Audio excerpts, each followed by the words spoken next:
between two engines. This engine in here is the American-built Jacobs. This is the Cheetah by Hawker Siddeley. You'll notice they've got a large front surface, and you can see in here these cylinders, and they've all got these fins on it. That's because this is an air-cooled engine, just like this one is. And so there's no radiator. So they're built like this to get this maximum airflow over it to cool the engine.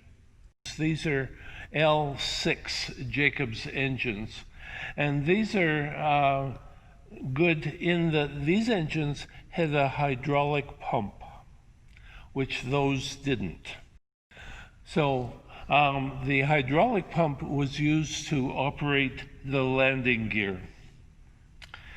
With the Mark I Ansons, without the hydraulic pump, the pilot or the co-pilot would have to turn a crank over 100 times on a cable to raise and lower the landing gear. With the Jacobs engines, it had a hydraulic pump, and with the flick of a switch, you could then raise and lower the landing gear. Okay, now we're looking at the wing of the Avro Anson. The piece I'm touching right now, this is called the rib. The rib gives our wing its shape. It's got two main structural pieces, one up here and one back here, and they're called the spars. And they go from the wingtip to the far wingtip. These are all fitted together. They're all wood. This is plywood, little strips of wood here, little fittings in here.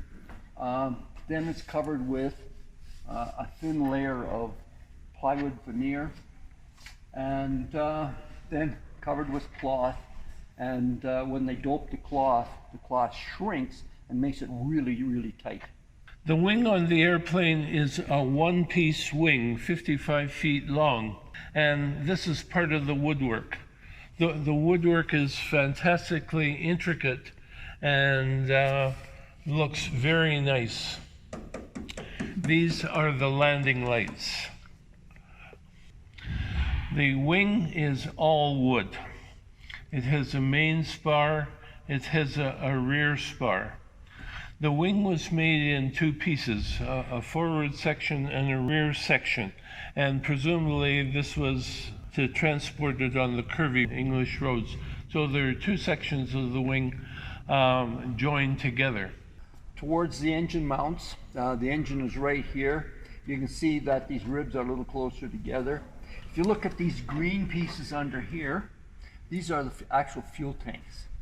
And you'll notice there's two of them, two smaller ones rather than one big one. And the reason for that is if you have one huge tank and you roll the aircraft, all the fuel on this side would go to one end, the fuel on the other side would go towards the fuselage and throw the balance off a lot. So by having individualized tanks like this, they're able to make it a little more stable. And this wing was fully finished. You can see the fabric over top of the plywood and everything. Now, these ailerons didn't have the plywood on. So if you look really close, you can actually see stitch marks on them where the fabric was sewn to the frame underneath. Then that material was stretched as tight as they could.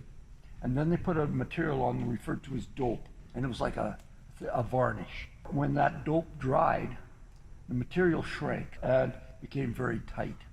And it was almost a drum. If you listen, you can hear it.